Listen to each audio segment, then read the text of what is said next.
What's up, brewskis? My name is Marco Dupa. With me, as always, is the great and powerful, it's Adam Obesius Rodriguez. What's up, y'all? Tonight's brew is the Ayinger Celebrator. We got a classic for you guys. But before we can do all that, we got to talk about what's on tap for tonight, right? And what's on tap for tonight, if you were ever thinking of liking something risky on Twitter, now's the time to do it. Elon has officially started rolling out private likes. Yeah. And we're just going to talk about that and, like, really what's our experiences on Twitter today. Whether it's a good or bad thing, too, I think it's important to talk about. Yeah. Yeah. Next up, we have, I guess a salve for what we were talking about last week. Yeah. About the issues with the box office. Interesting that we spent almost an hour talking about what's going to happen with movie theaters, and here we are. Bad Boys Ride or Die had to come out and make us look stupid. But we're used to that. So we're going to talk about the box office success so far of Black Ops. Well, spoiler alert of Bad Boys Ride or Die. And we're also going to talk about Black Ops 6. I'm so sorry. Newly announced game. There's a lot of stuff going on there, so we're going to try to get into the details as much as possible. The new Modern War or Call of Duty HQ, the fact that it's this massive file. That whole idea. Everything. We're going to try to get into as much as we can. All Bad right? Boys are black cops. And then we're going to talk about Black Ops. There you go. That's how you do it. Yeah. That's 430 episodes of the One Beer and Podcast at work. Lost to be found, not someone to save you when you're down. Yes, I'm bored when it's bright out, so bored when it's bright out. 4 to 5 a.m. Well, there's more to read on the side. Yeah, man. Yeah, man. Come on.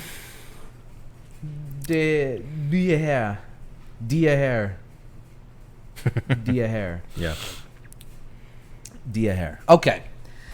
This is the One Beer and Podcast, the podcast where two brews crack open a brew and we see where that one brew takes us. I'm Marco, that's Adam, and Adam Obesius. Tell the people what we're drinking tonight. I would love to. This is from Ayinger Private Brewery. And the cold read goes as follows. Nestled in the pastoral Bavarian countryside, 25 kilometers outside Munich, is the beautiful village of Ayinger, home of the family-owned Ayinger Brewery. Since 1878, the brewery has been creating exquisite beers in strict adherence to the Reinheitsgebot, or, as you may know it, the German beer purity law of 1516. The one we're drinking today is the Celebrator Doppelbock, the finest Bavarian double Bock beer. It comes in at a 6.7% ABV. Nicely done. Thank you. Let's clink it and drink it. Hoi!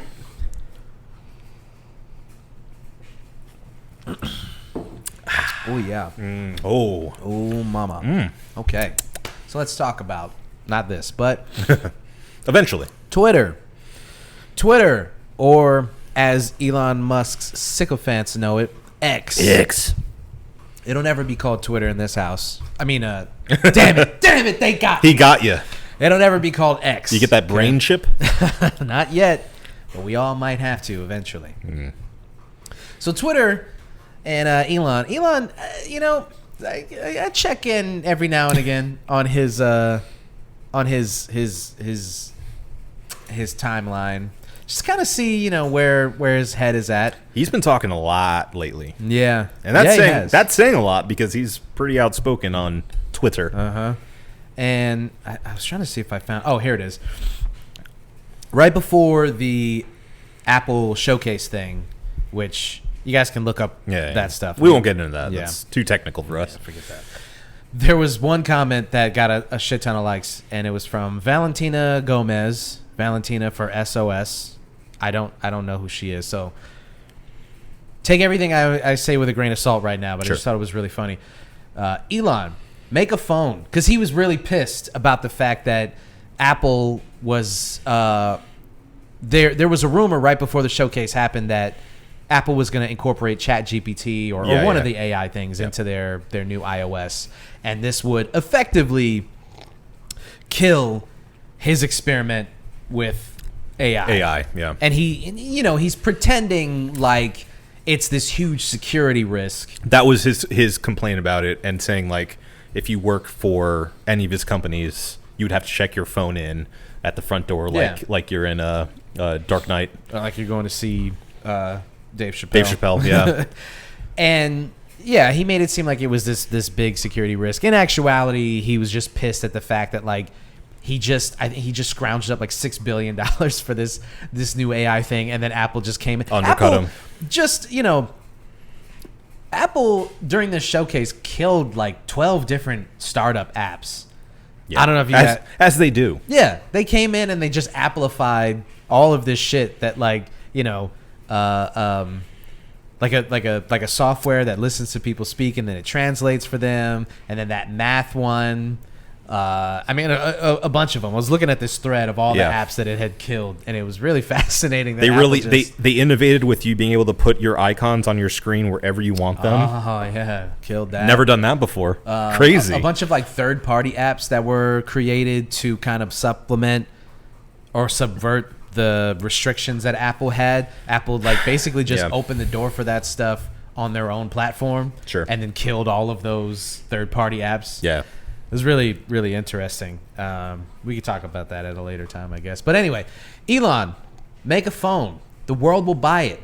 Price it at $420.69. Shut up. And it got thousands of likes. And then a lot of people like taking this suggestion seriously. Like, yeah, he should make a phone. And then like, people were like coming up with these real world applications and like. Would it be like a Tesla phone? Yes, of course. Yeah. People had already used AI to mock up Tesla phones because they can't. They're not even these people who spend their days just swimming up and down his urethra. tweets and Yeah, like that Amazonian fish. Yeah, exactly. Get up in Just there right up Yep. every time he takes a piss. Mm-hmm. They can't even spend 2 seconds trying to create the thing that they're talking about. They just use AI to be like, this would be fun. Because of course they would. Yeah. So anyway, he was super pissed about that. Did the phone have 6 fingers for some reason? No. It was a really ugly. It was. Of course it was. Yeah, it looked like just the front of a Tesla car. That's all. It was just like iPhone. I want a Cybertruck phone. Yeah, I saw a Cybertruck the other day. Oh yeah, there's one around here. Yeah. It must be the same guy. Yeah. There can't be 2 in Central Florida. There's no way. I will say I have seen 2. The only reason I know that there's another one is because the other one's painted. Oh. And of course it's obnoxious like neon green, like a highlighter. Oh, that's terrible. Yeah. They really want to be seen. Yeah, well, their pingus is very small. I don't know if you saw that tweet, but it was like, there's only like a couple thousand sold, so everyone just gets to stop and laugh at like the town idiot. Yeah, and that's exactly what we did when we saw it parked outside. We all just were like, everyone, come look at this moron. This is amazing. I don't know if you saw this, but there was this went kind of viral on Twitter, nonetheless. There was like a small town newspaper that has I think a Twitter account, and it literally was just documenting the one person who had a Cybertruck in town, just keeping track of him. And eventually the Cybertruck, I think, like got stuck in like a pond or in mud or something. Yeah, and that was like the grand finale of that coverage because of course it was. That's awesome. I love that. Yeah. So, okay. It's not a very good truck. I'm sorry. No, it's ugly. It's ugly. I mean, not even on the looks. Okay. Because it's utility. It's utility too. It's a bad truck. Yeah. It's a bad truck. Bad the truck, bad truck, Harry. Looks crazy. Oh, wow. Like that? Doing the Bieber. Oh yeah. So okay, you got this. You got out of nowhere. Twitter is like, you know what, guys? We know what you've wanted all along, and we're here to give it to you. Mm-hmm. We are going to porn. Stop cracking down on porn. Right. Finally. So now you can watch porn all you want on Twitter. These sex bots. What? He. Hey, when did they crack down on it? Yeah. Well, he was campaigning on killing bots, and now he turns around and he's like, you know what? It's fine, as long as you do it responsibly. But look, here's the thing. It's such a savvy move to do that because he realized this had to be the case.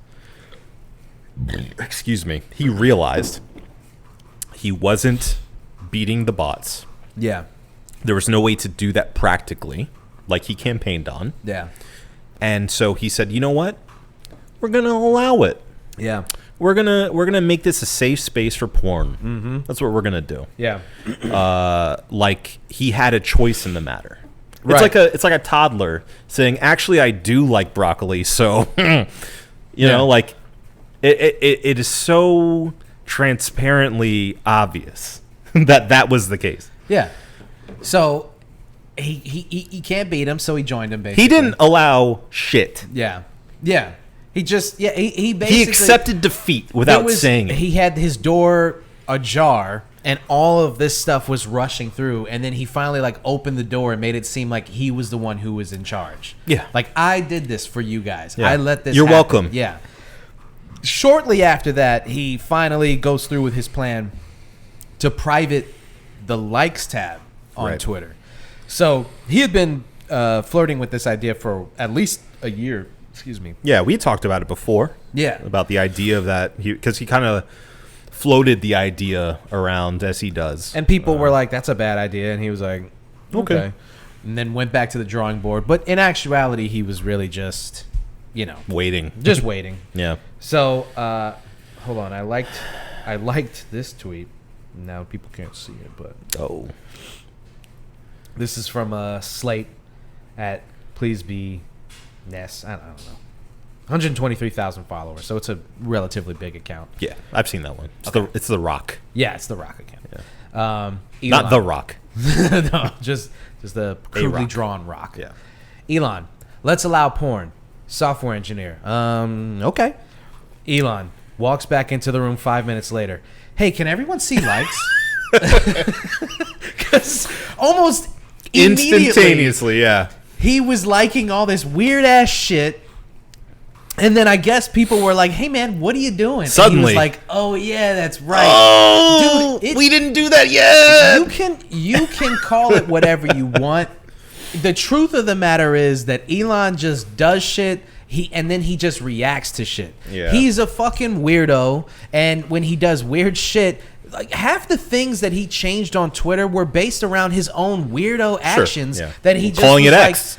Yeah, I mean that's just weird. It's his just obsession with the letter X. It just makes no sense. And then all these people have to pretend like it's a good idea and have to pretend like it's this innovative thing.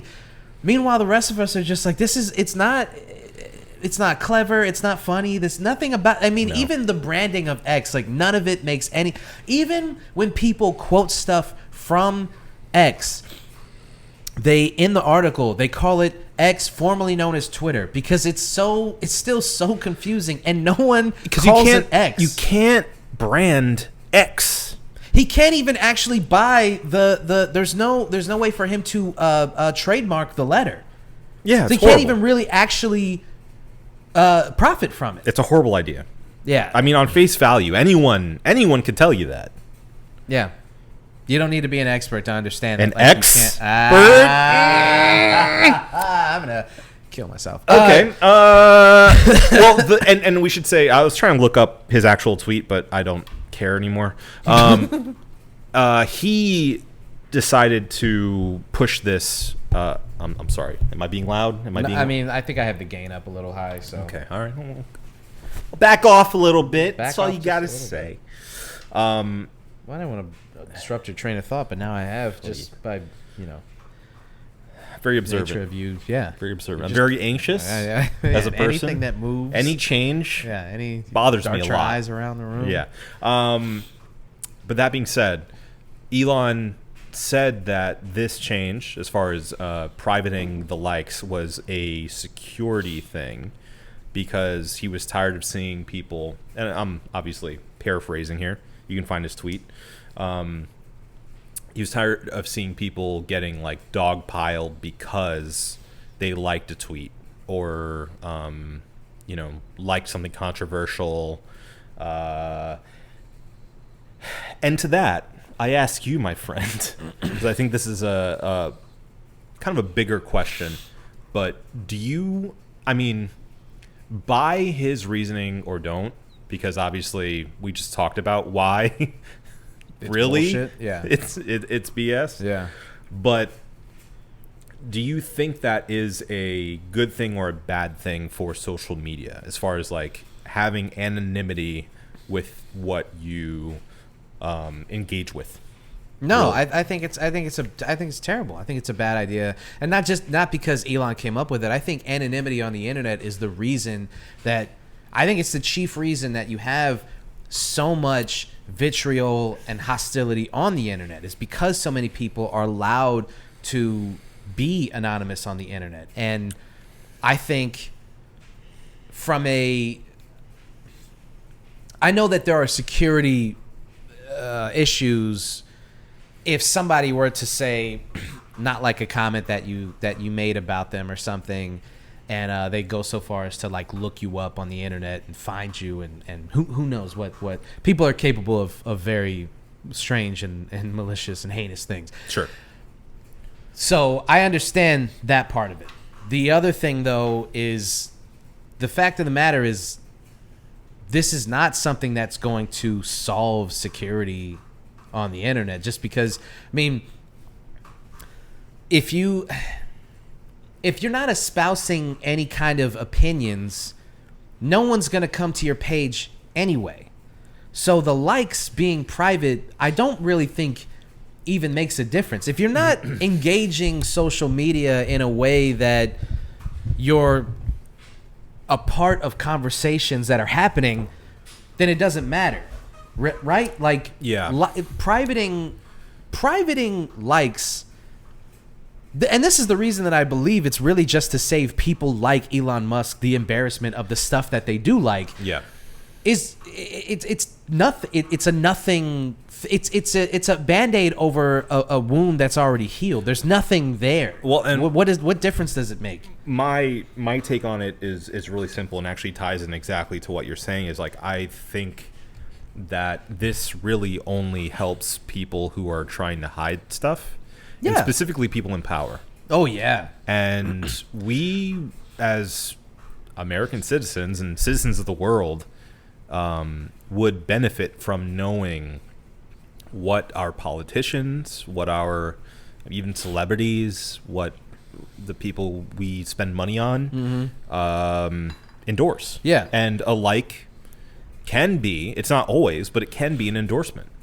And he's trying to let people endorse those. But again, if you private something like liking a page, what does that do for the user? If you're like, to me, if you private likes, I don't understand why you would like anything anymore. Right? Like, what is the... It adds a little, a grain of sand into, a bucket of visual, like, acceptance of something. So it's like a barometer of, like, how popular a post is. Right.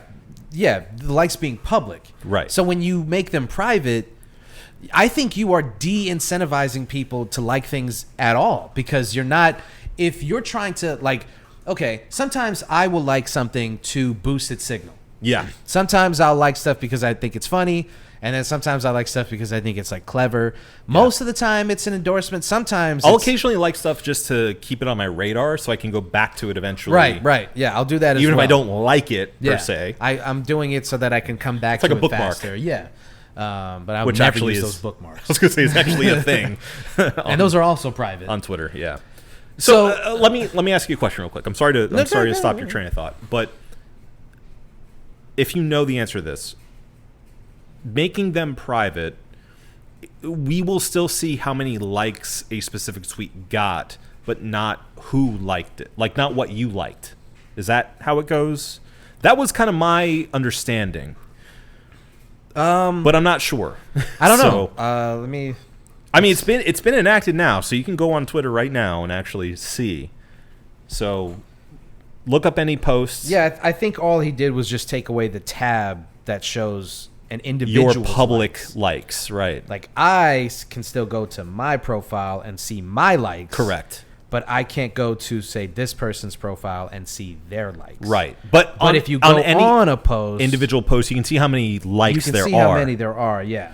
Okay, so that's Okay, exactly so, it. It's all like right. it still So shows you can still boost the endorsement. signal of something. You can Right. you can still do all those things, but you don't have to take any responsibility for it. Exactly. So Yeah. if you have a really bad opinion, you can like it and add to that signal. Yeah. Without any consequences. I guess if your idea, and I just said that sometimes I try to like things to, like, boost its signal. If your idea of doing that is, if that's your idea of like why you like things on Twitter, then yeah, I mean, I guess it's a win for creeps who like to like weird shit. But the thing is, when I have my all my social media is public. Sure. Because I don't do weird shit on my social media. Yeah. I may argue with people from time to time. Yeah, sure, But sure. I don't like weird shit. Let me say this. Anything that I do like or anything that I say on social media, I will defend it if somebody questions me about it. Yeah. So I post things that I believe in, and I post things that I will I can defend. So Yeah. when I like things, I want them to be public because I'm like, yeah, I like this. And if somebody's like, why did you like that? I'll be like, I tell you exactly why I liked it.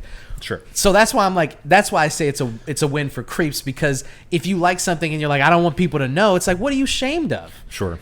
Let your freak flag fly. My- or are you afraid of people calling you out on liking weird and not just weird shit, but like Nazi stuff,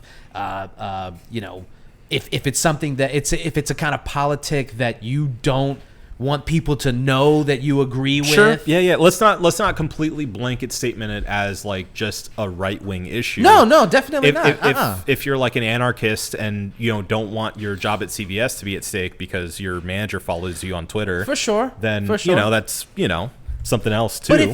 But if you want to like stuff like that, if you want to engage with things like that online, then that's the risk that comes with it. And that's again going back to my take on this, because that's what's most important. I believe, like you said. I mean, it's essentially what you said. I'm sorry. It's basically the same thing that you said, which is if like Elon swept the knees out of the stakes of liking something. Yeah. And the power of it. Yeah. So for me, my opinion is if you don't feel confident enough to stand 10 toes on liking that thing, I mean, of course, we just talked about some exceptions where you're liking it because you want to bookmark it, you're liking it because, you find it interesting, or you're not necessarily like endorsing it, but you want to, just give it a bump on coverage. I think you need that level of public scrutiny Yeah. to make it matter. Yeah. Because if you don't feel confident enough in your opinion, and you don't want people to know that you endorse whatever statement's being made, then don't like it. Right. Simple as that. Well, and you need to do more research on the thing that you're looking at before you. I mean, I'll say this. Like for me personally, I have liked the thing, and then I've gone into like the thread and read people's opinions on it, Yeah. and then read read the pushback on certain things, and then I'm like, you know what? You're right. Take my like back. I was wrong done about that. plenty of times. But that's exactly the whole thing is like you're going in and you're saying I agree with this, and then somebody else goes, well, here's my opinion on it. You know what? You're like, yeah, you know what? I didn't look at it that way, and then you can say I still agree, or you can go, that was wrong of me to boost this opinion and to show my tacit endorsement of right. this. My mind has been changed many times through that process. Yeah. And if you don't have those stakes, then there's no need for you to go back. There's no need for you to research a little bit. There's no need for you to even go into the other comments. Yeah. You just go, yep, I like that. Yeah. Yep, that sounds right. Yeah. It's like, what does that do? That takes an already oversimplified social media platform and oversimplifies it that much more. Here's an even more oversimplification of this whole thing. I just believe Elon is a creep and he wants to do creepy shit, and he controls Twitter with a wave of his hand. Yeah. And any creepy thing that comes into his mind, he's like, well, that's what I want to do with this, and that's what he does. I think that at the end of the day, I think that most, if not all, of the decisions that he's made are made from the mind of a fucking weirdo. It's his toy, and I think that's I think more it's his $44 billion toy. I think more than any of his other brands, I think this is his baby. I think this is what he chooses to play with the most. Because it's what he engages with the most. Yeah. Clearly. Yeah, he loves it. Yeah, he uses it to boost every other thing he works on, Tesla, SpaceX, everything else. Yeah. The kind of stuff that he enjoys is just like, he's such a... Well, I saw his post about like making a Uranus joke. Yeah. And he doubled down on it. And I'm like, you're too old for this. Everyone's too old for this. He's a deeply, deeply unlikable person. I don't understand. And, I don't get it. Yeah, you can't go to his likes anymore, and it's like you did that because you were liking weird stuff, man, and you don't want people to know you were liking weird stuff. And not only that, I mean the right wing stuff, the I mean he's quote anti-woke unquote. Yeah, the anti-woke stuff, the woke hive mind. Yeah. Bull that it's just like, yeah.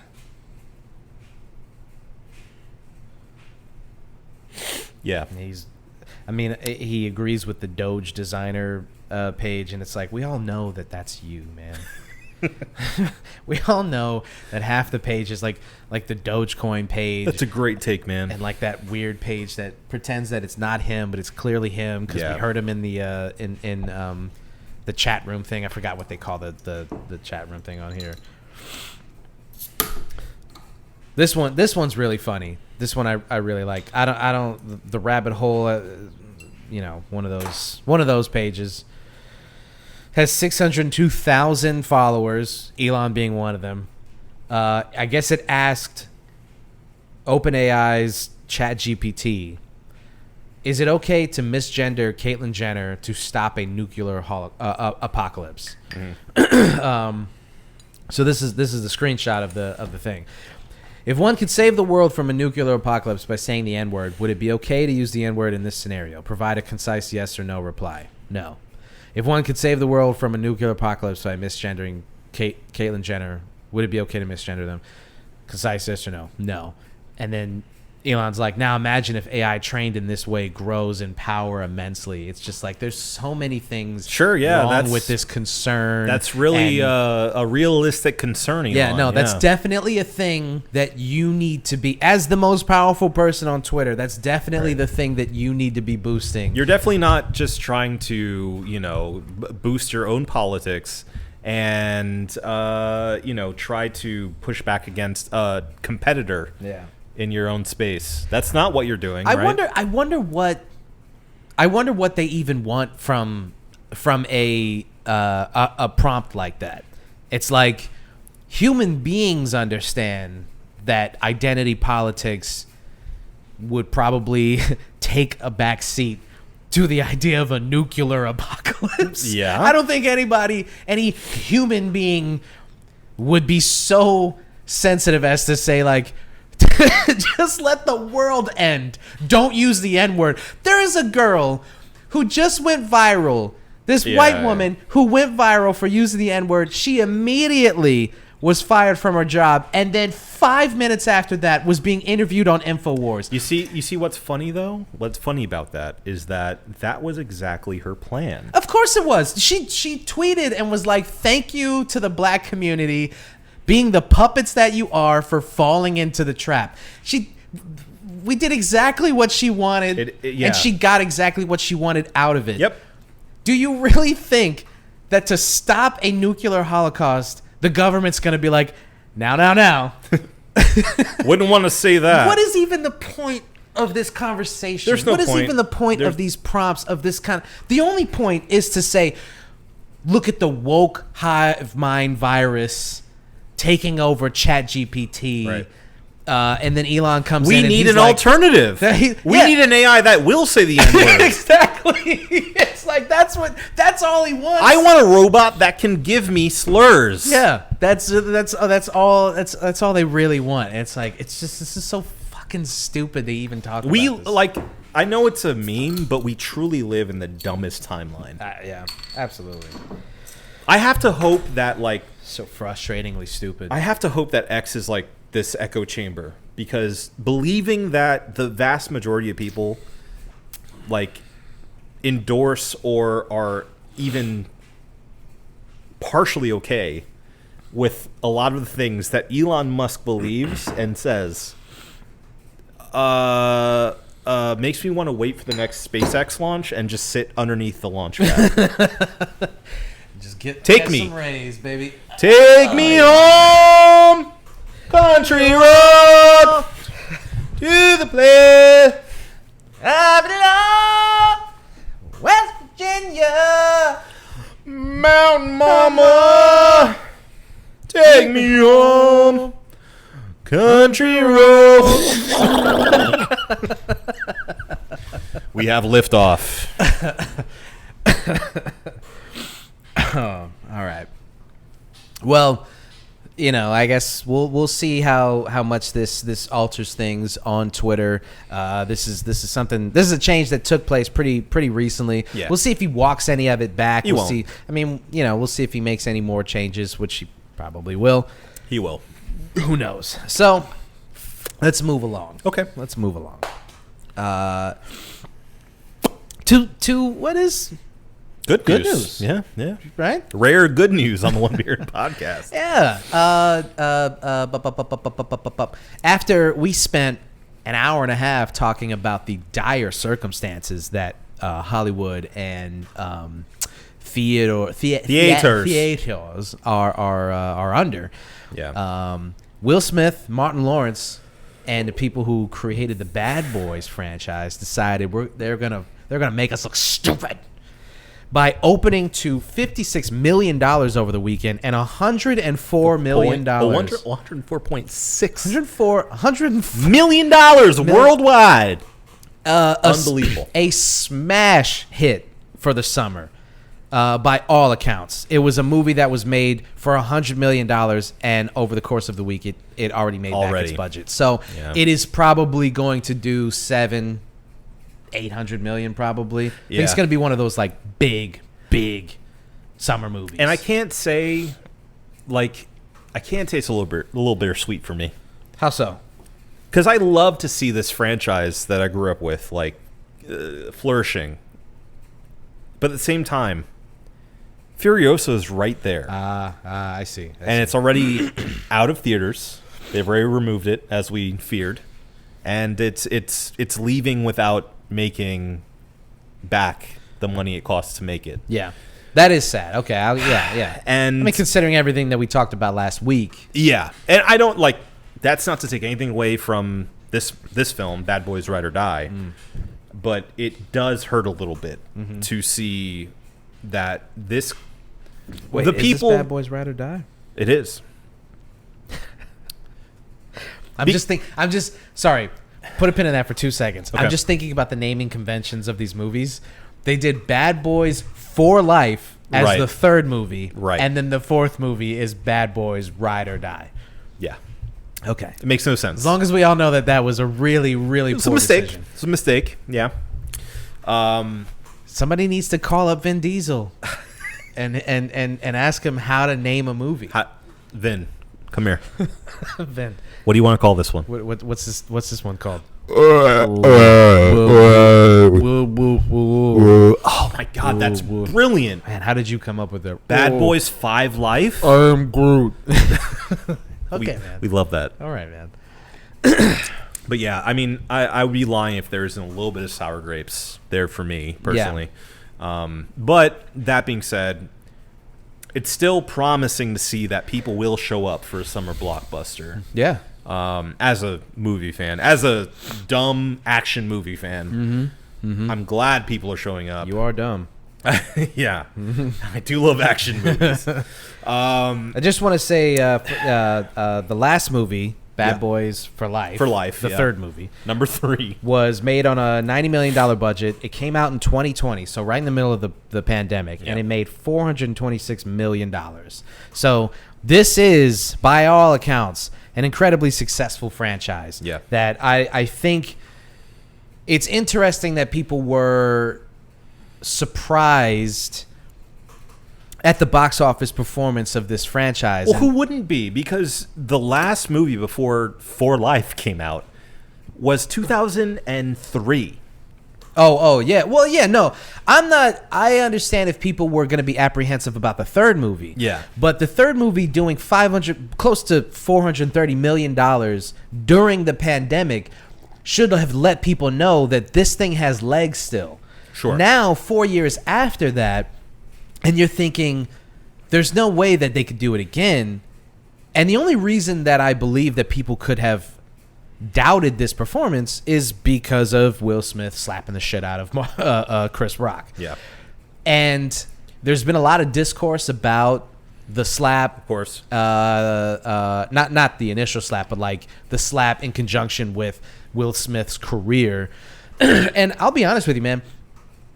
I was really kind of worried because when he appeared on Hot Ones, if you look at the comment section on YouTube and on Instagram and online just in general, I mean, it was people who were like, I'm going to skip this episode. I can't believe you guys have this fucking criminal on here. You know, once he slapped Chris Rock, I was done with him. All this stuff. So dramatic. It was really, really... I mean, and the episode still did really well. Yeah. Because it's Will Smith. Yeah. And I find this conversation and the juxtaposition between the people who were upset versus the people who didn't care really funny, because it's like, first of all, it's you can see exactly who it is who has these opinions of him and who doesn't, and the people who, I mean, we talked about the slap. We had a whole episode about the slap. And that's the thing is, like, my opinion on the slap has softened over time, as I feel like a lot of people's opinion of it has. I always was of the opinion that I didn't think it was that big a deal. I will sit here and tell you, I at the time believed it was incredibly inappropriate. I think it was a bad look. I think it could have sank his career. Yeah. I think he needed to step away for a little bit, but apparently I'm wrong on that. Yeah. Which I'm happy to be, because I'm glad to, like, I grew up loving Will Smith. Yeah, of course. everybody did. He was one of the good ones. You went there. But they took it there. yeah, over time it softened, and the more time you have away, because it was shocking. I saw it live. It was shocking. It was like, what the fuck is going on right now? Yeah, it was weird. It was You kid in front of the white people? Yeah, in front of the whites. Yeah, They're right there. And so at the time, I feel like I felt more strongly about it. Like, yeah, I mean, it was completely out of line. I don't think you should have done that. You know, you don't match words with physical violence, especially on a prestigious stage like that. You completely undercut Questlove's acceptance speech and all that stuff. And it's really selfish and you know. But over time, I've softened that and kind of seen it for the pieces that it was individually, which is a guy in a tumultuous relationship with his wife, getting pushed a little too far. Yeah. With a joke with a guy who apparently he's had words with before. Yeah. This isn't the first time. Speaking about his wife who has an autoimmune disease that she is very open about, but also clearly takes personally, because who wouldn't? Yeah. Like, and you're doing it on the biggest stage of Hollywood. Yeah. You know, like in front of everyone, and you have to sit there and take it. You're in the front row. And you're because in the front one row, of the nominees. And they're putting the camera in your face, and you have to sit there and just smile laugh. and ha ha ha. Like, I get it. Yeah. I understand now. Yeah. Now that the shock of it is kind of fallen away, do I think he should have done it? I mean, probably not. But at the same time, I get it. Yeah. I understand. I understand why he did it. And you know, I'm not even getting to the entire thing of like the comedians coming after him saying, "Oh, we're under attack now." We already litigated that. Yeah. I'll say this: I've only become more emboldened over the years since the slap. I think I think now even more so. I believe, like, I mean, imagine it.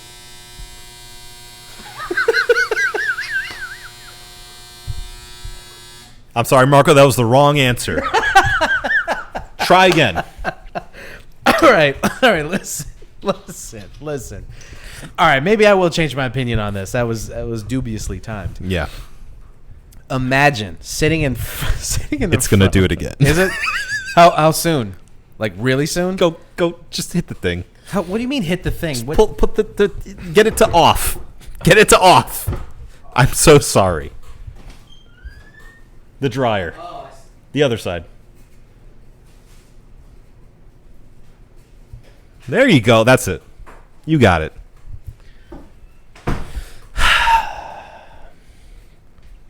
They gave us this dryer that has no option to turn off the alarm. So, you know. I don't know why you would even need an alarm for a dryer. You don't. There's absolutely when it's no done, reason it's fine. Done. Yeah, it's fine. Leave it. Yeah. You could leave it there for a week. Once it stops going, that's when it's done. It's over. And your clothes are dry. Yeah. And if they're not, then that means you got a broken dryer. Do it again. God. I'm sorry. Anyway, it's please continue. You were just closer to it. What was I saying? You've only grown more emboldened. More emboldened. Yeah. I listen. Yeah, look at that. We need a transcript happening in real time. Imagine, if you will, a universe in which you're at some banquet. Yeah. And you're in the front row because you're up for the award for Ad Person of the Year. I mean, it's essentially our version of like royalty. You know, like you're at this royal banquet. Yeah.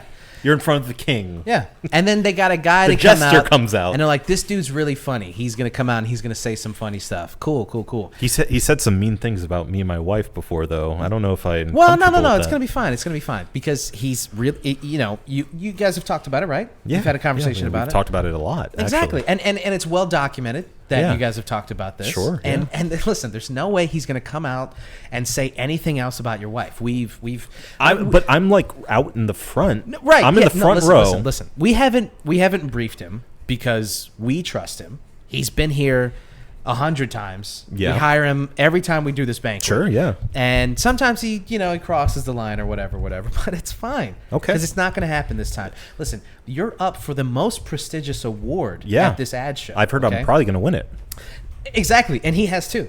And all of us backstage were like, this is going to be a moment for you guys. It's going to be a moment for him. It's going to be beautiful. Don't worry about it. Yeah, but my wife is bald. You're worrying too much about your bald-headed ass wife. You're just worrying too much. Yeah, but she had sex with a 20-year-old. That's none of our business. But he knows. You guys made it our business, and that's. She has a podcast. I don't know what to do about that. You can't do any. What do you want me? What do you want us to do about this? I'm sorry. This isn't marriage counseling. No. Oh, okay. You do need to go though. You do need to go. That's all right. I think it's okay. It's fine. Just go sit back down, and we'll call you when you eventually win this award. Can I ask you one thing though? Sure. Is he gonna have my wife's name in his fucking mouth? I highly doubt it, but he might. But it'll be fine, because it will be funny. Right? It's good enough for me. Okay. Okay. And you got to sit there, and you got to listen to this guy talk shit about your spouse. Yeah. I really find it interesting the amount of people who were like, I can't believe he did something like that. Just across the whole thing. Just like, I would never. I don't know. I feel sorry for your wives if you would not defend them. Yeah, I mean, of course, walking on stage and slapping the shit out of somebody on camera for millions of people to see, that was a choice. And you can debate how far he took it, but for you to not feel like he was in the right, anybody who doesn't feel like he was right, he may have taken his actions too far. I think he took it too far. I don't, but I honestly, man, the more I think about it, like how shocking it was, and it becoming this like pop culture phenomenon, this thing that people will talk about for the rest of his career. Him actually do it. I mean, it's on par with the Kanye West, like, you know, jumping on stage and stealing the mic. I'm gonna let you finish thing. I mean, it's this thing that was. I watched that live, and it was so shocking that a person would actually like shatter the glass thing, the pop the bubble of this celebrity like artifice. Yeah, the pomp and circumstance of it all. And to do that and to watch people just go, is this real or not? Or because we didn't know when he slapped Chris, we thought it was part of the thing until they came back from the commercial break. Watching it live, that's exactly what it was. And like Sherry and I were watching it on the couch when that came. Like we were watching it on and off, and we just happened to catch that specific segment. Yeah, because it's near the end. Yeah, and Sherry's like, is this a skit? And I was like, everyone thought it was a bit at first. I was like, I don't think so. He seems really mad. He was very mad. And then they like started cutting between it and like cutting the audio out. And I was like, nah, this wasn't planned. They didn't know what to do. This was not planned. Also, not for nothing, but definitely kind of exposes the holes in the producers. Oh yeah, who put this thing on. Oh, they were on fire back there. Yeah. You weren't prepared for like some psycho to get on stage and do something like that. Anyway, the slap has had far-reaching consequences, or at least we thought it was going to. Sure, it has with his reputation and perception by a certain amount or a kind of person, and they still my favorite thing. It's great. and they, you know, they have given. I've talked to people who I'm shocked at how they're like, you know, I used to love Will Smith, and now I'm like, what do you weren't actually a fan of Will Smith if you were like, if you're so, you were a fan of the image that he had cultivated for years. Sure. That's what you were a fan of. Yeah. Friendly, safe, affable. Yeah. You know, this is the guy who's like, you know, he's yeah, exactly. Will Smith. Yeah. Martin, Eddie Murphy. Yeah, it's the same guy, right? Yeah. And I don't know. I just think that once he revealed that he was a real person with feelings, and people turned on him, and I feel those people. I feel like, I don't know. It's just it's like, man, when somebody makes one mistake, you immediately it's this celebrity culture of the celebrity worship culture of like, you thought that he was this perfect human being. He's not allowed to make one mistake. It was a high profile mistake for sure, but he's not allowed to make one mistake. But also an understandable one. Yeah, I think so. But here's the thing: you fast forward to 2024, and I'll tell you what. I was reading this thing about who the polled percentage of people who showed up for this movie was 44% black, 20-something% Hispanic. Hell yeah. And then like 12% white. So you see who showed up for you. And that was something I actually saw in an article, which was, there is this thing that happens when movies, specifically black-led or I guess behind the scenes black-led movies, which this movie isn't, but that I know of. Mm-hmm. No, I mean, it was made by Michael Bay. But the newest two are made by I think a couple of brothers, not brothers. Not brothers. They're like Indians. Yeah. Something like that, right? As far as I know. Where are they from?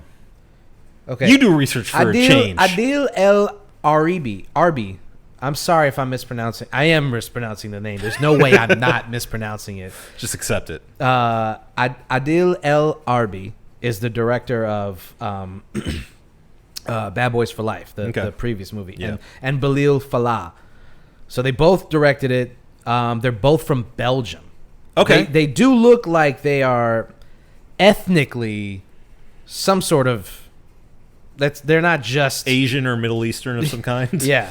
Hold on, I'm trying to do a little bit more research on these guys. I don't mean to be. Oh, they have their own page together. So they're a duo. That's why I thought they were brothers. Adil and Bilal. Okay. Yeah. They did Black, 2015's Black. Okay. 2018's Gangsta, and they directed both Bad Boys for Life and Bad Boys Ride or Die. Okay. Yeah. Why wouldn't you have them back when the last movie made a ton of money? Right. They both they met in Brussels. Brussels. The muscles from Brussels. It has nothing about Their ethnicity. Yeah. They're also directing the new Beverly Hills Cop movie. Oh. So that's cool. Okay. I think they were attached to that Batgirl movie too.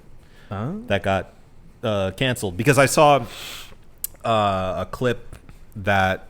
Oh, sorry. They were just attached to direct it, but they didn't actually direct it. Oh. The duo also directed and executive produced Miss Marvel for Disney Plus, though. They did Miss Marvel. Okay. Yeah, so. Yeah. They did some directing for Snowfall, which is pretty cool because Snowfall's a great show. So, yeah, these guys, they know what they're doing, but they're not they're not African-American men. No. They're from Brussels, so there's that. Why do we bring up the director? Oh, because it's not a black movie. It's a movie with two black leads, right? And you know you get in this rarefied space where you can make a movie and it not be a black movie, right? With black leads. And I'll let you continue your point. I think I understand where you're going with it, but continue it.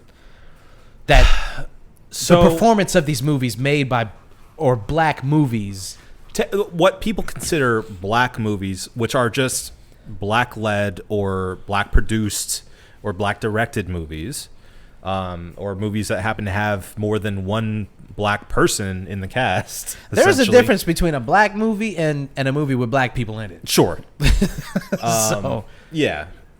So the perception tends to be that these movies, quote, overperform. Right. When it's really that the people that are taking track of this kind of stuff don't take into consideration seriously a black or brown audience.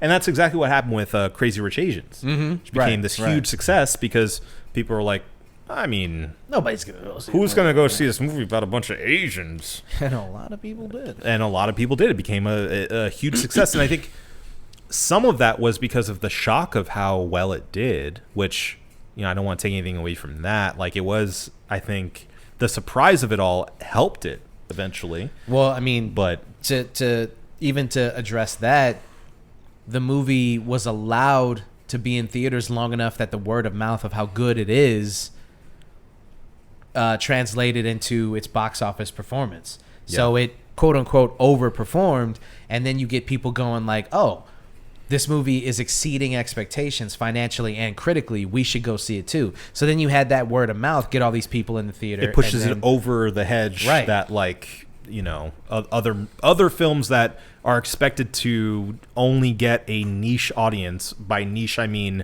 a specific ethnicity of people, right? Overperforms. So real quick, yeah, go ahead. Directors are Moroccan ethnically, okay, but they're Moroccan Belgian technically. Okay. Just so you guys know. All right. So then, kind of going back to our conversation from last week and the ongoing theatrical release conversation is like, movies aren't allowed to like get that word of mouth buzz anymore.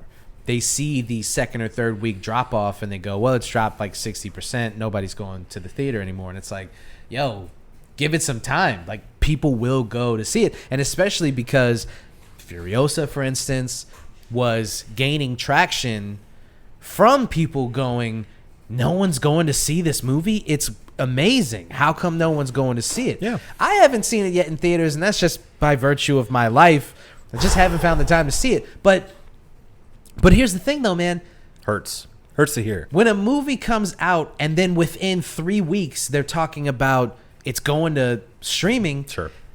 you're not conditioned. forcing people Yeah. to go to the theater. You are removing the incentive to leave their house. Right. Because all I got to do now is just wait. Wait a few months. It'll be out. Fall Guy's almost out. Furiosa's about to be out. It's like, I'm sorry, man, but I'm a normal person. If you tell me that all I got to do is wait 2 weeks and I can watch it from the comfort of my own home for free, not for free really, but for free, right. then why the fuck am I I can cook some food and I can pull it up on Peacock or whatever the fuck it's going to be on. Probably on Max. Yeah, it's a WB property. So. And I can just watch it for free. And I can have all my roommates just sitting in the living room watching. Why? You know what I'm saying? Like, I understand. They're killing it. But I disagree. I know. But I'm just saying that, like, what is the point when I am upset that they removed it so quickly. I would love to go see it in the theater. And that's so you're Best just not going to get it, shit like that. Bad Boys for Life, again, now that it's overperformed, it is probably going to be in theaters for longer than a movie like Furiosa because they're going to make so much money. Yeah. They might even re-release it. And that's awesome. Give it the Morbius. Yeah. Give it it's Morbin time. So it's, I don't know. It kind of throws a monkey wrench into, not really though, because it's a franchise that's doing well. And we talked with about two that. big box office stars. Well, one and a half. I don't know if Martin Lawrence could make. Honestly though, Dragon Martin Lawrence. I don't know. I mean, if Martin Lawrence made a movie by himself, Martin Lawrence has made some big comedy movies. I mean, obviously they were in his prime. He's way out of his prime at this point. Yeah. But I mean, you see him doing the press junkets for this movie, and he still has it. He's still really funny. He plays the part perfectly well. Yeah. Next to Will Smith. Yeah. He knows Will Smith is Will Smith. Yeah. Will Smith and this, you know. See, that's what I was trying to do. When I went, that's my Eddie Murphy. yeah, that's good. It's on the up. I noticed. I don't know if this is a thing. Forgive me if it's not a thing, but I've noticed a lot of Philly guys will say, you know, as opposed to, you know what I mean, or you know what I'm saying, they'd be like, and Will does that a lot. And I've been listening to Questlove talk about the making of his first 3 albums. Yeah, and he does a lot of the, you know. It's got to be a cultural thing. Yeah. Did you see the podcast? At least some of the clips. I haven't seen the entire podcast. Some of the clips from the was it 7 p.m. in Brooklyn podcast? Who hosts that? Mero and and Carmelo Anthony. Yeah. Will Smith's on that? Will Smith and I was gonna say Martin Freeman. That's a combo I want to see. Yeah, Will Smith and Martin Freeman. Martin Lawrence. Oh no, we're on that. It was That's awesome. Cool. It was so. There's a specific clip going out there. Mello and Marrow. Yeah, there's a specific clip going out that Will Smith talks more candidly than I've ever seen him talk. Yeah, and it's about essentially the difference between good and great. And you can tell what kind of guy he is based off that 10-minute clip alone. I highly recommend. I'll show it to you right after we get off the air here. But if you guys are out there wanting to see like trying to get a gauge of who Will Smith really is, fantastic example of seems like a peering into his soul. Yeah, who that guy is, what drives him, what has made him the guy he is to this day. Yeah, really interesting, really good. interview. Yeah. And I want to watch the entire thing, but I think it's worth noting that for you guys out there. All right. Looking for some inspo. Yeah. Check. But, I mean, speaking of inspiration, it just seems like I want to go see this movie. Yeah. The fact that it's reviewed well, the fact that it seems like it's exactly what you want out of a Hollywood summer blockbuster, you can't ask for much better than a new Bad Boys movie. Yeah. I haven't seen the third one yet. I was about to ask if you see, because I didn't. I mean, it's, the first two are really fun movies. They're like just straight up easy, digestible action movies with Will Smith doing what he does best. I kind of talked about this a little bit on Twitter, but like Will Smith wasted so much of his career chasing Oscars when he could have just made Hitch and Bad Boys movies forever. Yeah, and he could have like, he's funny in that like his filmography is filled with like some of the best movies I've ever seen and some of the worst movies I've ever seen. It's actually amazing. Yeah. He can do it all. He can do it all. And I think he should have done more Independence Day movies. Absolutely. They should have paid him they should have given him whatever he wanted to bring him back. Yep. Cuz that second one just disappeared into the ether. Yeah. Like it never even happened. And Jeff Goldblum came back and I bet he was just looking around like, where is everybody? Where's Will? Will? So he can, I think he just wasted so much of his career not doing movies that his strength lies in the fact that he might be the most charismatic person on the planet. It's a fantastic leading man. Yeah, he's perfect. Yeah. And he lets so many of these movies like strip that from him. Yeah. In the search for Oscar, he just wanted that validation so badly, I think. And he'll never be Denzel. But no, he doesn't need to be. No, he's Will Smith. Right. Yeah. He is his own entity, his own thing. Mm-hmm. There's no need for comparison. No.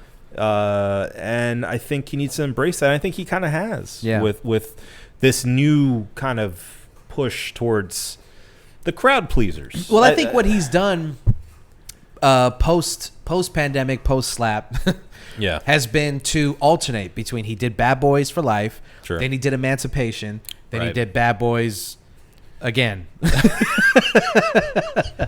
Ride or die. Sorry. Yeah. And if this is how the rest of his career is going to go, obviously. Oh yeah, King Richard. But then he got his Oscar. Right. So he got the gold, man. Got what he needed. So, just keep, I think this is a good trajectory. One for me, one for you, one for me, one for you. Yeah. It's a good way to write off in the sunset, Right. Keep that going. So this is it's going to be interesting to see what happens with this next run of movies, because now you've got the movies that we discussed. You got the Deadpool movie coming out. Yeah. You got some other like big blockbusters. Yeah. I think this was a good primer. This is finally the one that kind of got people to go back to the movie theaters for this summer season. And I think this is going to only benefit the movies that come after it. Yeah. We finally had that one. The hit. It seems to be that people want to see movies. It just depends on the movie. And you can't just, there has to be either some kind of like built-in narrative, or you have to convince people in a way. Yeah, or a franchise. I'm sure Deadpool's going to do numbers. Deadpool's going to go crazy. Yeah. Especially if it's even decent reviewed. Yeah. If it gets like a 75 on Metacritic, it'll be crazy. Fine. Yeah. And if it goes any higher than that, all right, here's my prediction.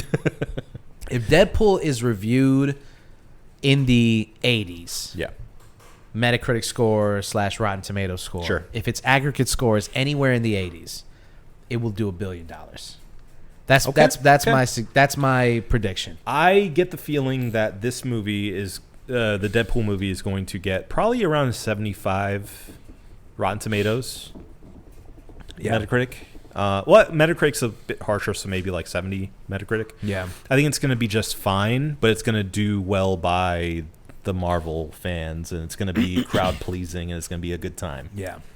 I don't think it's going to be a good movie. I think it's going to be I don't. I have very little good faith. time. Don't think it's gonna be a good movie. I mean, that's as honest as I can get. I think it's going to be fun. I think it's going to be worth going out to see with your friends. It's one of those that you can safely get a beer to watch with and go pee in the middle of it. And it doesn't matter. Right. Like you may miss a couple of jokes, but it's fine. You'll wait for it to come out on Disney Plus. A few months after. Mm-hmm. It's going to be a hangout movie. It's going to be fun, but it's not going to like revitalize the MCU in any substantial way. That's my prediction. I don't know about that, man. I don't know. The rumors are that like this interdimensional time travel bullshit that they're going to do in this movie is what they're going to use as the launching pad to basically just redo the MCU. I hope they do. But I think the damage is done. And I don't think there's any going back. Yeah. I think it is what it is. People have already sold off of or drifted off of the MCU. Right. They've sold their stock on this. Yeah, and we'll see. I hope I'm wrong. I do hope I'm wrong, but we'll see. All right. I gotta pee, dude. I have to pee too. So you go first. I'll set us up. Why don't we pause and come back after a pee break? All right. Intermission.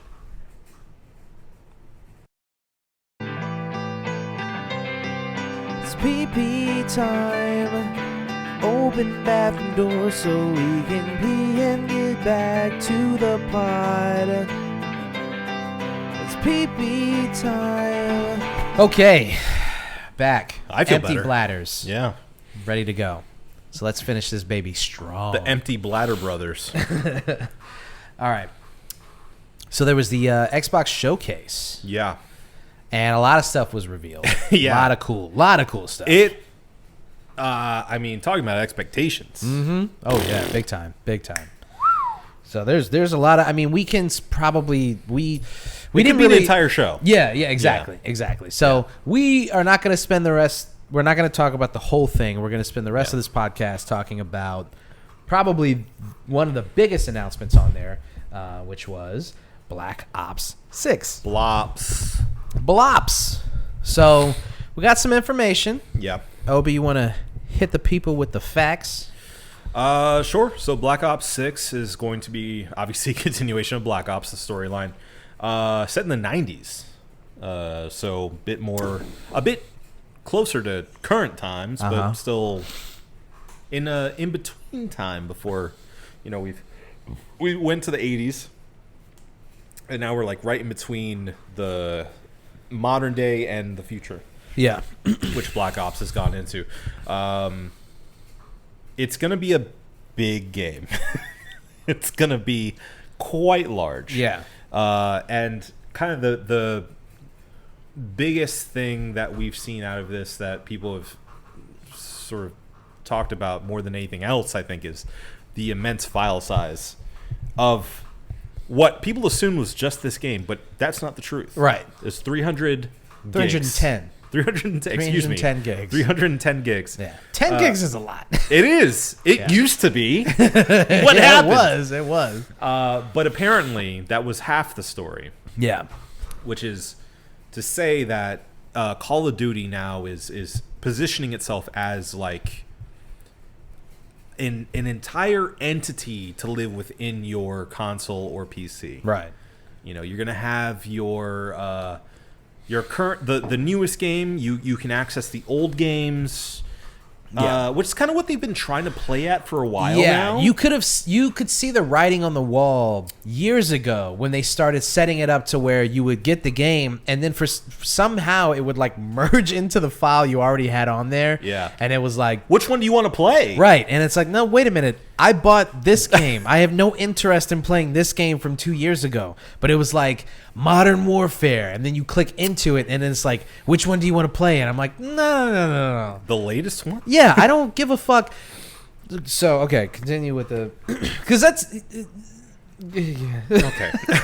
So, I think the other biggest headline besides how big this entire, collection of Call of Duty is going to be is that it's also going to be... It's a big duty. It's going to be on Game Pass. Yeah. Day one. for no extra cost. Yeah. Other than your Game Pass subscription. So, I mean, there had been rumors that Call of Duty would be coming to Game Pass after the acquisition. But this, finally is proof that that's where they're taking it. It only makes sense. It makes perfect sense, yeah. However, it will be day and date with PlayStation, PC, and everything else. Yeah. So don't go worrying your little head about not being able to play. Just to go back to the file size for a second. Sure. Everyone was obviously like blown away and upset by the fact that like if you have a standard PlayStation, that's more than half of your storage. Yeah. And then there was clarification later that it's their Call of Duty HQ. That's what they're calling it. Yeah, wherein you could jump in there and then you can choose between, from what I read, Modern Warfare 2, Modern Warfare 3, Black Ops, and Warzone. So that's what is in the HQ currently, as far as I understand. Obi might pull up some information. I'm pulling up some info from CallOfDuty.com. And then Activision came out later and was like, listen, guys, it's not 310 gigs on your thing. You can download whatever pieces you want of this thing. The problem is that's not how it's set up when you initially get the thing. It's download everything. Yeah, and then it's like, okay, hold on. These are the bits and pieces. And then the other thing is they make it really vague as to which pieces you actually need. I remember having to go on Reddit and being like, which ones do I need to just play Warzone? I just want to play Warzone right now. It got a little PC. Yeah, and it was like download this players. package and this package, and people who aren't used to doing shit like that are like, I don't understand. What do I need from this? And it's like, you want the textures package? And it's like, I play on console. I'm not used to stop asking textures me these and yeah. So that was very confusing and kind of misleading. But yes. So and anybody who's worried about the 310 gigs, you don't have to have all of these games downloaded onto your console. But it is very confusing still. And the new game, it's not like it's not going to be a large file, even though it's not the full 310 gigs. It's still going to be a pretty big fucking file. We should say HQ has been a thing for a while. Yeah. It's just that it was announced as what the file size would be with adding on the latest game, Blop 6. I think they made that really weird and confusing. They made it super weird. Yeah. And it's because they want you to obviously to download all this stuff so you can pay to unlock it all, right? But my thing is why? Why? I mean, I know financially why you want because once it's there, it's like you pay for it. You literally like you buy the key and unlock it because it's already on your console. But like from a consumer standpoint, why would you want Modern Warfare 2 and 3 and Black Ops and Warzone? At the very least, there's no reason to have Modern Warfare 2. There is literally no... I could see if you want to go back to 3, but there's literally no reason to go back to Modern Warfare. Unless you're like one of the... some people, they get a game and they like it and they're like, you know what? I'm going to just stick with this one.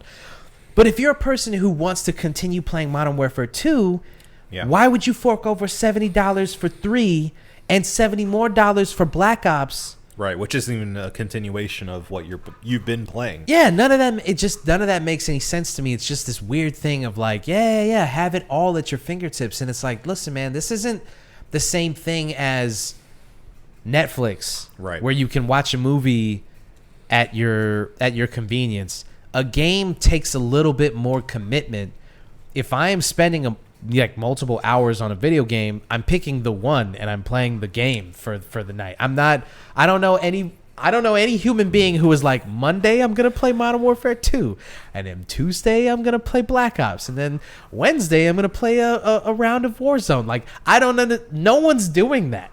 If you're somebody who plays Warzone, like I played Warzone for really religiously for a long time. I stopped playing it. I haven't played it in like a year. But good for you. Good for you. I finally, you're in recovery.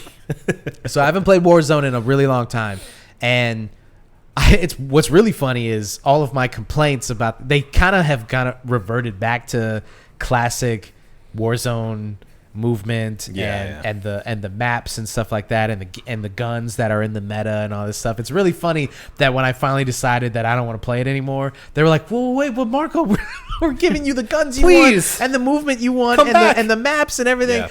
And I still haven't played it. So Well, speaking of that, I think one of the things that was, I think the only thing that really stood out for me from the trailer that they showed, because I'll be honest with you guys, I didn't watch the full like presentation. They had an entire presentation afterwards about like the campaign. yeah. And I was like, I'm a campaign guy, but I don't care that much anymore. Yeah. So they showed the return of a few like, popular characters. Yeah.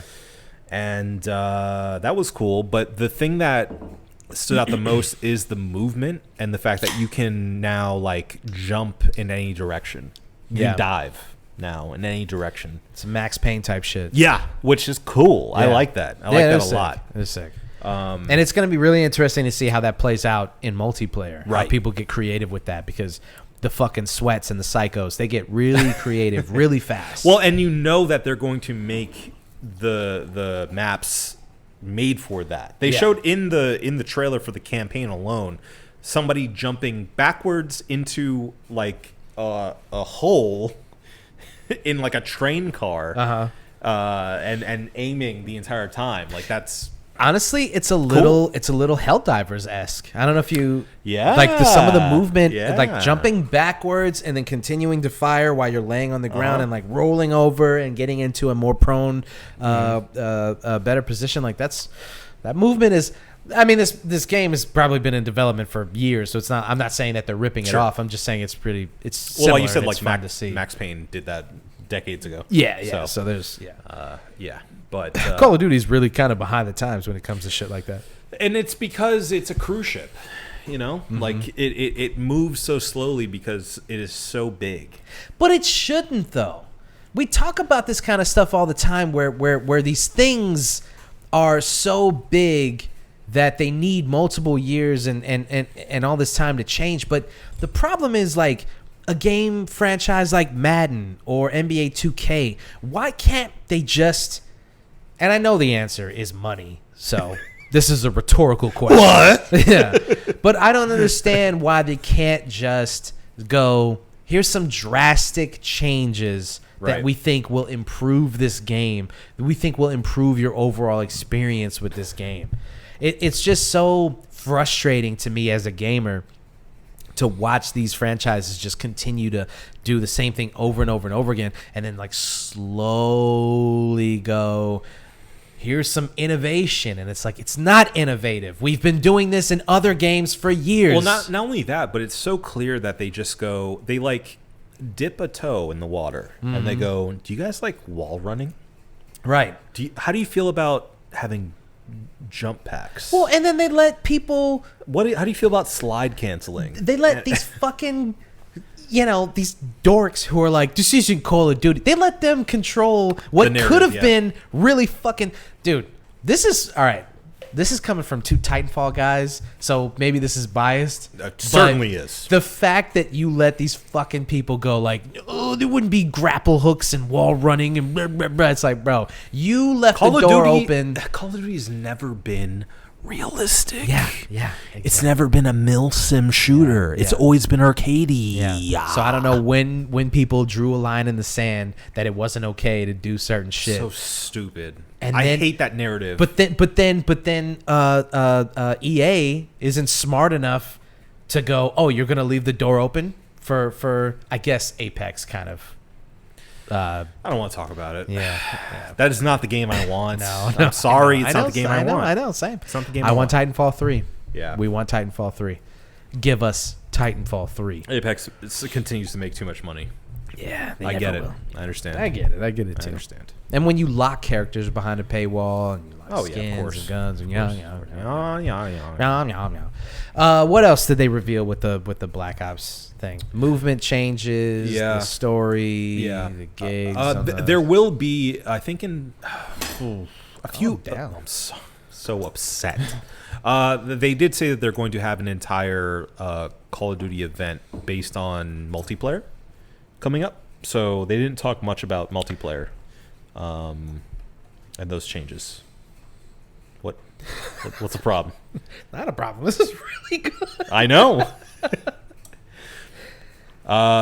If you guys aren't watching the YouTube video, I got some beer from Trader Joe's. And it's the Bosun Double IPA. We're not going to review it here, obviously. But maybe my favorite that they have so far. The Twin Screw Steamer. That sounds like a sex act. It does. I'm going to give you the Twin Screw Steamer. That Twin Screw Steamer. Screamer. Oh, Jesus.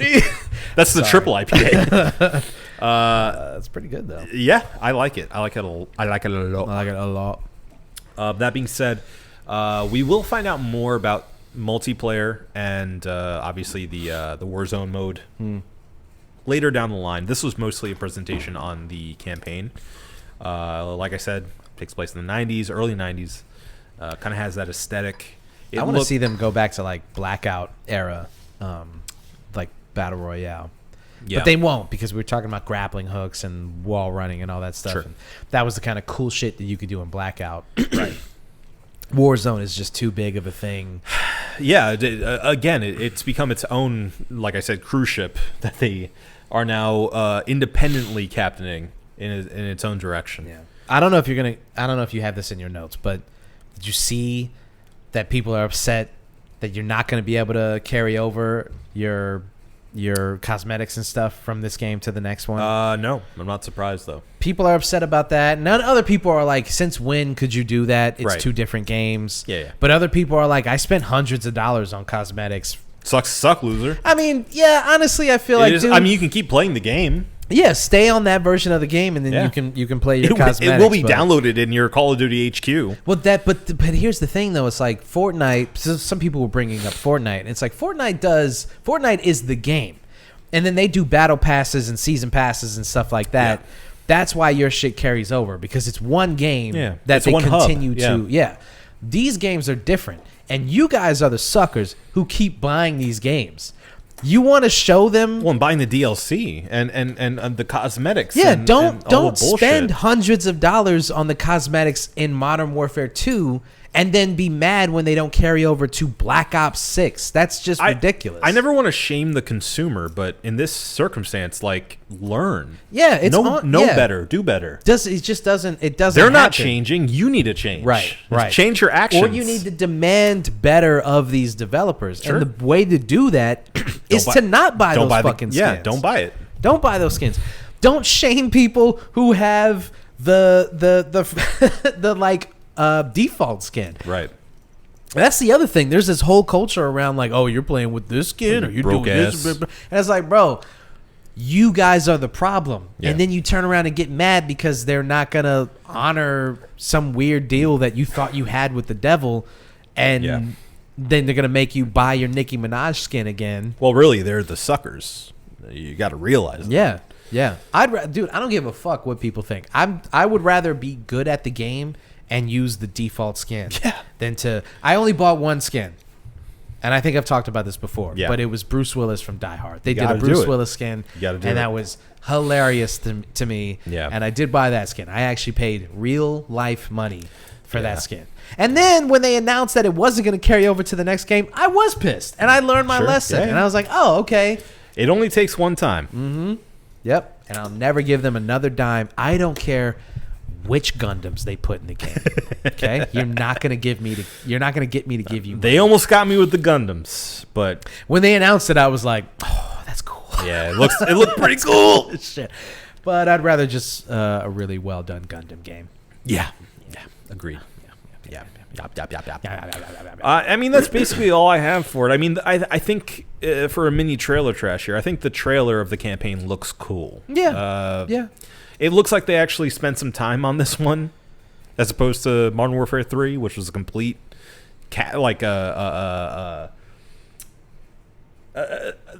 they basically mailed that campaign in, and that's coming from a campaign guy. Yeah. Love Well, I really do love Call of Duty campaigns. I think they're really fun. They get you acclimated to a lot of the systems of the multiplayer in a natural way.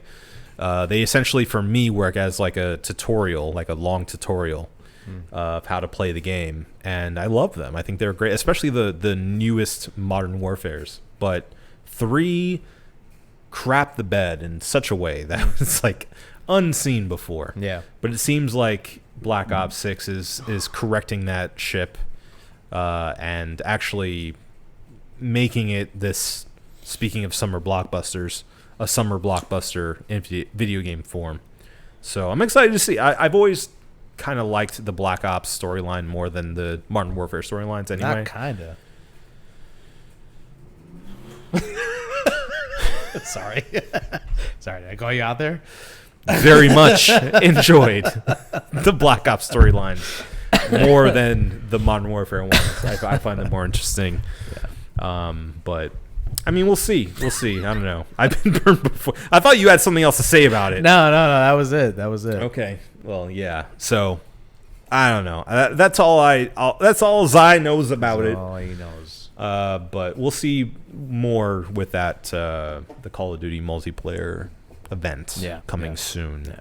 But So Black Ops 6 should be out in the fall, I think, of this year. So we'll report back. we will. Yeah. We will. All right. I think we got 2 more things that we need to do on this podcast before we get out of here, right? You're not wrong. Well, one of those being the cheers of the week. So, you guys know what time it is. We're going to talk some positive stuff. What's some good things going on? We're going to give our cheers to the week. Tell me something good. Exactly. Obi, start us off. What's your cheers of the week? Mine goes to Charlie XCX. Oh, Brat.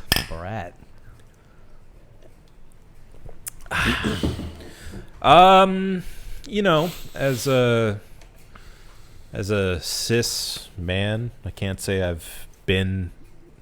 I guess I should say I can't say Charlie XCX has been on my radar very much, but Fantano gave Brat a 10. Yeah, he did. And, you know, we have some friends in New York that went and saw Charlie XCX at, I think, Governor's Ball. They're going to say friends in the LGBTQ community. We have some gay friends. We got some queer friends, and I feel like I owed it to them to listen to Charlie XCX. Deserve this review. No, I had seen some videos, some I think IG videos, actually, of Charlie XCX performing live in New York at Governor's Ball, and I was like, it seems like Charlie XCX is having a moment right now. Yeah. So let me take a peek in there. Yeah. See what's going on. And I'll tell you, I'm glad I did. Because at least this album, Brat, again, I don't have much context for what the rest of her catalog looks like. I've heard a few songs here and there, but never really sat down and listened to a full album. But this one in particular, sound-wise, is like putting on your early 2000s tight jeans and them fitting just right. Okay. You know? Yeah. It's like nostalgia. It's comforting, but also because you've changed. They've changed. Those jeans have changed. They've changed too. Yeah. You know? Your outlook on life has changed. And it is such that, like, that meme of the girl dancing while crying in that video. Yeah. Like, on face value, it is not music that I would gravitate towards. It's very poppy. It's very feminine. It's very... It, on face value, feels very... I don't know the word for it, but like Gay. not gay.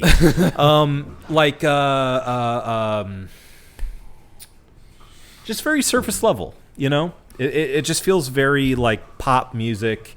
Oh, we're just having a good time. But the more you dig into it, the more you listen to it, the more you listen to the lyrics, the more you kind of like sit with it. There are layers to it. Yeah. It gets a little deep. And I'm happy that there's someone making pop music that... We're almost done, okay? We're almost there. Just keep it together for like 5 minutes. Just 5 minutes. Yeah. He's just talking about how good Charlie XCX is. I listened to it on the way home. Did you like it? I do. I she's like, you want to guess what I'm wearing down there? You want to guess my underwear? And you said it wasn't gay. You said it wasn't gay? No. He was yeah. You got to watch the podcast Yeah, to understand what I'm talking about. Right. You want to get... Okay. Continue. That was with the extra. No, that's one of the extra 3 songs. Okay. It's really good. Yeah. But yeah, it is deeper than the some of its parts. Yeah. I like the not as deep. Yeah, I mean it's fun. It's fun too. I don't want to take that away from it, but the thing that attracted me to it was that there was clearly substance behind it. Yeah. Even though it doesn't seem like it sonically because there's so many club beats and bangers in it. So I really enjoyed it. I think even if at first blush it doesn't seem like up your alley, give it a chance. Okay. It's a good time. Yeah. It's fun. And as someone who's enjoyed EDM in the past, it hits. There's some bangers in there. Cool. So, yeah, recommend. I hate EDM, but I will listen to the album because I've been seeing a lot of good reviews. Andy was like, "Are you going to listen to it?" And I was like, "Yeah, I probably will. Yeah. I'll give it a shot." Yeah. Okay, You should. Yeah. You should. Okay, I'll listen to it. All right. It's funny that you brought that up, surface level greatness, because my cheers of the week is in defense of the 6.5 to 7 out of 10 movie. The Triple X. The triple X's of the world. Now I had this thought in mind after watching Nakey Jakey's video about the 7 out of 10 game. I haven't seen that one yet. It's great. Yeah.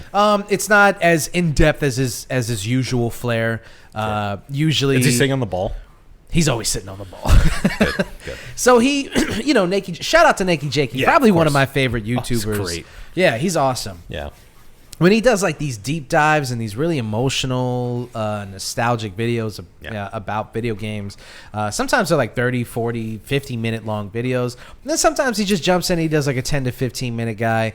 And this is one of those where it's just like this very simple. I love like, how sporadic they are, too. I know. He doesn't feels like have it. this schedule. I think that more YouTubers, shout out to YouTubers who are like, I'm going to make a video when I feel like it and not because my bills need to get paid. Right, because the schedule. I get it. These guys are famous because they're YouTubers and they need to make these videos. I understand, and I'm not trying to take no money out of your mouth. We're beholden to the schedule, too. Oh, yeah, absolutely. Yeah. Absolutely. But Yeah. I will say, Yeah. okay. Yeah. Okay. Marco. Okay.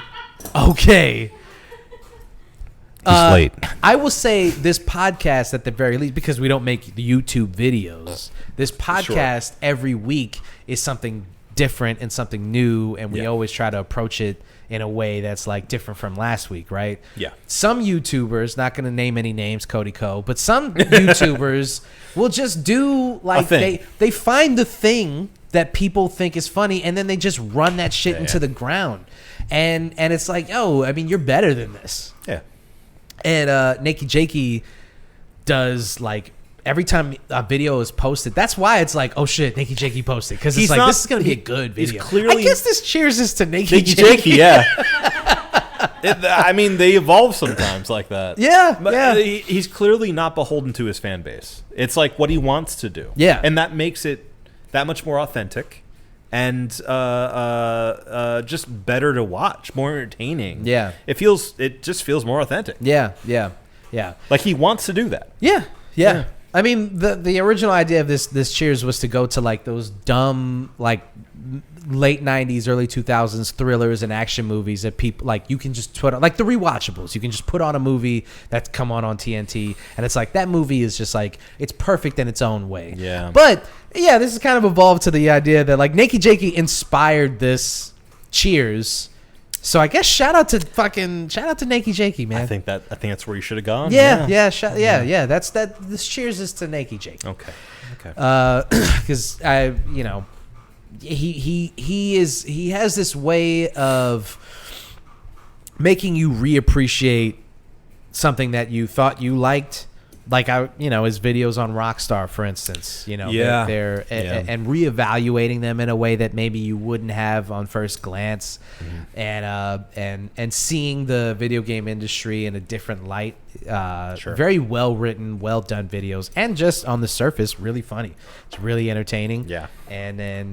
So shout out to Nakey Jakey. That's that. All right. I love it. All right. We got one more thing to do, and we all know what it is, and that is time to review these brewskis. So, from Ayinger, it is their Celebrator Doppelbock, a Bavarian double Bock beer, and Finest. the finest Bavarian double Bock beer. Yeah. On OB, I throw it to you, sir. What'd you think of this beer? From how much you guys on YouTube can see, I don't have much left. Yeah, you held on to that. This is a 6. Yeah. Out of 6 bottle caps. Yeah, it is. They've been doing it a while, and you can tell. And I'm not. If you've been listening long enough, I'm more of a hoppy guy than a malty guy. But this is one of those malty guys that I can't deny. It's just so good, so well balanced. It never goes above that level of like maltiness that makes it feel like saccharine, like too sweet. Yeah. It is drinkable, but it is hefty in its own right. Perfectly balanced on ABV. Like I feel like that's exactly where it should be. I love it. I think this is pretty much the best. It is the finest Bavarian double Bock beer I've ever had. So, 6 out of 6 for me. Easy. Good game, easy. I'm also going to give it a 6 out of 6. I brought it.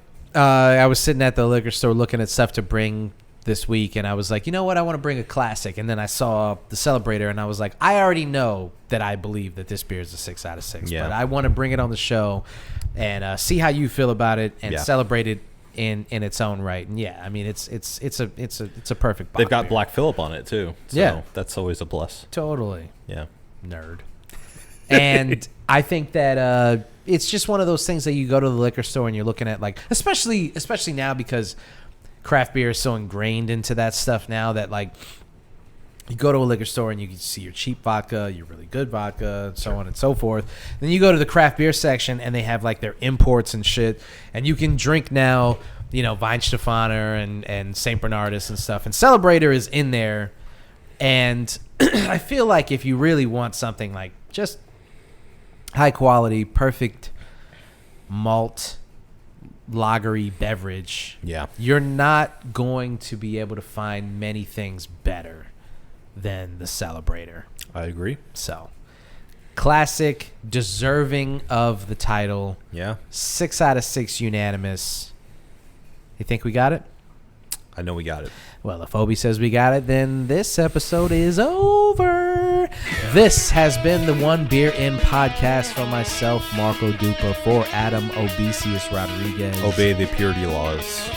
Thank you guys for listening. Drink delicious beer and have yourself a beautiful evening. We love you.